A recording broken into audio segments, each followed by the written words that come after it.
शिविर भी आत्मचिंतन शिविर काशी में चलाने का काम किया, मैं भी उसमें गया था। कल 31 दिसंबर है, नए साल का आगमन होगा, अंग्रेजी के नए साल का।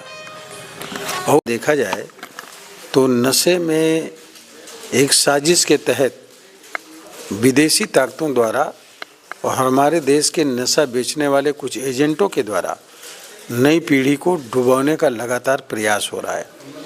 हमारे देश की सेना से विदेशी ताकतें नहीं जीत पा रही हैं, मगर हमारे देश के कुछ लोगों को मिल करके नौजवानों को बर्बाद करने का प्रयास कर रहे हैं, जिसमें जो है उदाहरण पे देखें तो पंजाब, हरियाणा, हिमाचल प्रदेश, राजस्थान में कभी 25 से 35% लोग सेना में भर्ती होते थे, लेकिन पाकिस्तान से जो ड्रग्स और नशा आया उसके कारण आज वहाँ के नौजवान लहराते हुए नशे में मिलते हैं और अब केवल 5% लोगों की ही सेना में भर्ती हो पाती है।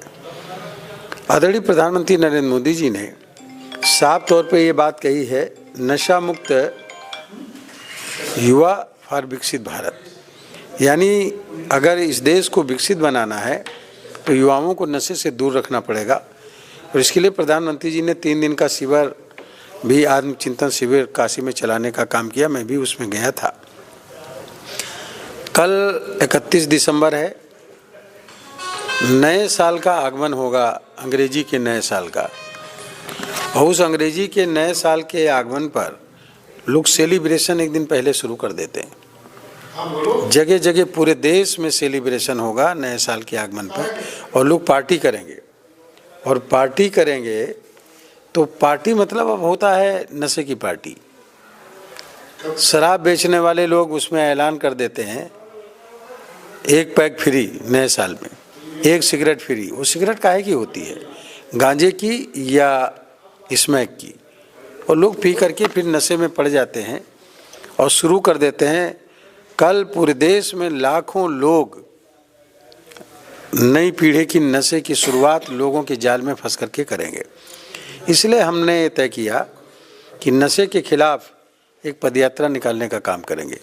बात कर लीजिए मंत्री जी, तो आप ये जो नशे के खिलाफ अभियान चला रहे हैं, इससे आपको अभी तक कितनी सफलता मिली और कहाँ तक की जो है आप लोग सफल हो पाए?